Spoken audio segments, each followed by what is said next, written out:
Hey, this is Ben Solomon, and welcome to this episode of the Techno Leadership Show.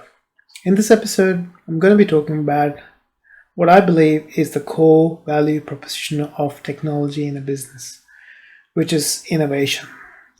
As I've mentioned in many episodes, my thoughts have been in the past, technology has been looked on as a operational aspect of the business. If you put a new technology system in, it'll probably help us improve operational efficiencies, and that's about it. And for probably the last 20 or so years, it's probably been a bit like that, from the 90s to the 2000s to the early, probably 2010s. But as we've had more and more people have more and more access to mobile technology, every aspect of business has been transformed. The way people interact with businesses has changed. The way we go about our lives has changed. Where we always had to go into a store to buy things, now a lot of shopping is done online. There is reasons to go into stores where needed, but where it's not needed, it's given us the opportunity to be able to buy things that we don't really physically need to see, try, and buy, by being able to buy it online and saving time, effort, and energy. And at the end of the day, it's all about gaining more energy and more time using the technology and resources that we have. And businesses that have gone out of business are the ones who've stuck to the old ways and said, why don't people just want to come into store and buy stuff? People are busy. People want more effectiveness out of their life and efficiencies out of their life, want to get more time to be able to do other things that they enjoy other than wasting hours of their day doing shopping or for mundane stuff.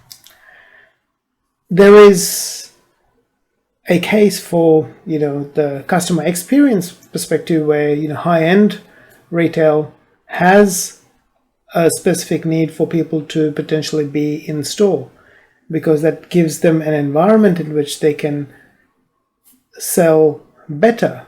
But even there is shifts where high-end stuff people are starting to purchase online, interact with these higher-end businesses in a more chat or interaction-based solution rather than physically having to be in store.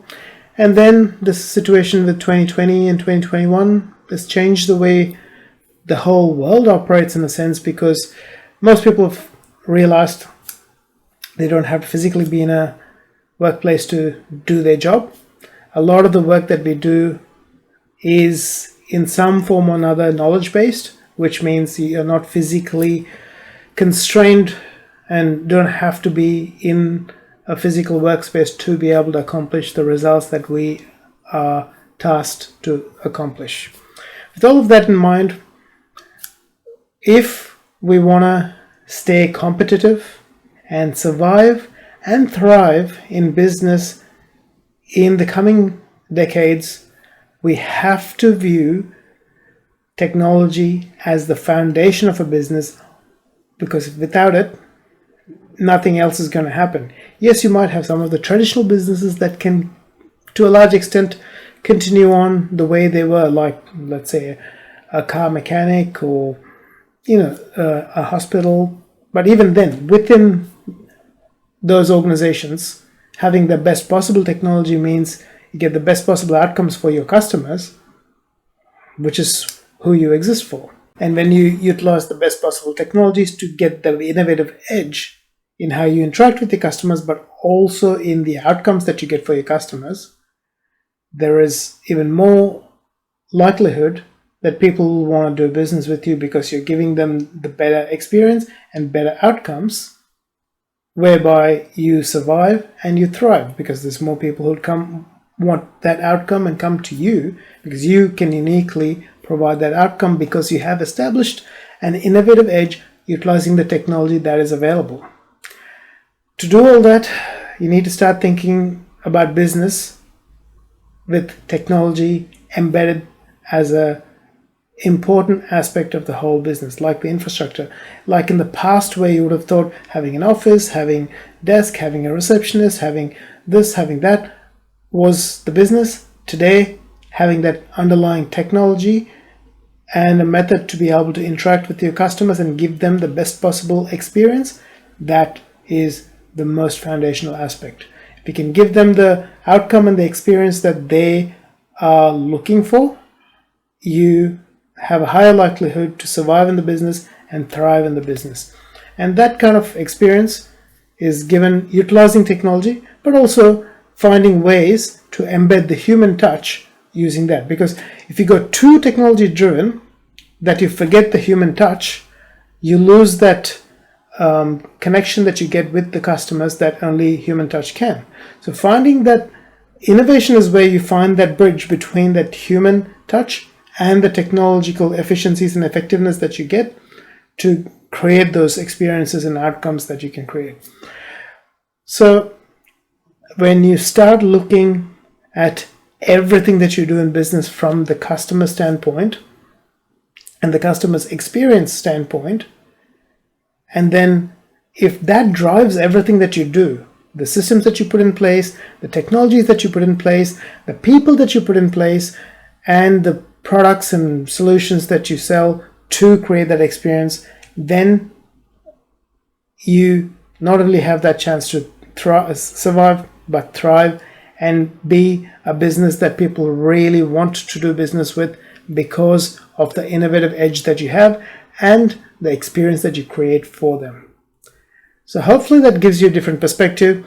In every business that I've worked at for at least the last decade, my whole point in doing anything in the business has been from the point of, is this gonna improve the experience of the customer? Whoever that customer is, whether it was in an education institution, whether it was an accountant's office, whether it was a publishing company, whether it was a myriad of other businesses, mechanic businesses, whether it was automotive parts manufacturers, whatever business they were, speaking to business leaders, understanding what their customers are expecting and how they could potentially enhance that experience and expectation and even beat the expectation and give them a better outcome, and then work on the technology to support that, is what's helped. And thinking always 3, 5, 10 years down the track and start building for that in mind meant even when there was technology debt in certain organizations, we were able to at one point catch up and then create innovative leaps forward from there. So hopefully that helps you out. It's a very high level perspective. I like to think and look at things in principles perspective as well as mindsets and frameworks and philosophy. Because the thing is, all of these things are things that give you a bigger perspective, and then from that perspective you can break things down, you can get actionable insights to work your way towards the outcomes that would be most beneficial as an innovation, as in customer experience, as in experience and growth for the business. So that's why I try to keep as high level as possible so that it's useful. Once you have the mindset and the mental models to think at that level, you can go into any industry and create innovation and change and great experiences for customers. So hopefully that helps you out. I wish you all the best in your journey as a tech professional, manager, and leader. If you like this episode, please hit the like button. If you haven't subscribed yet, please hit the subscribe button so that you're notified of future episodes as they are released. And I look forward to talking to you in a future episode.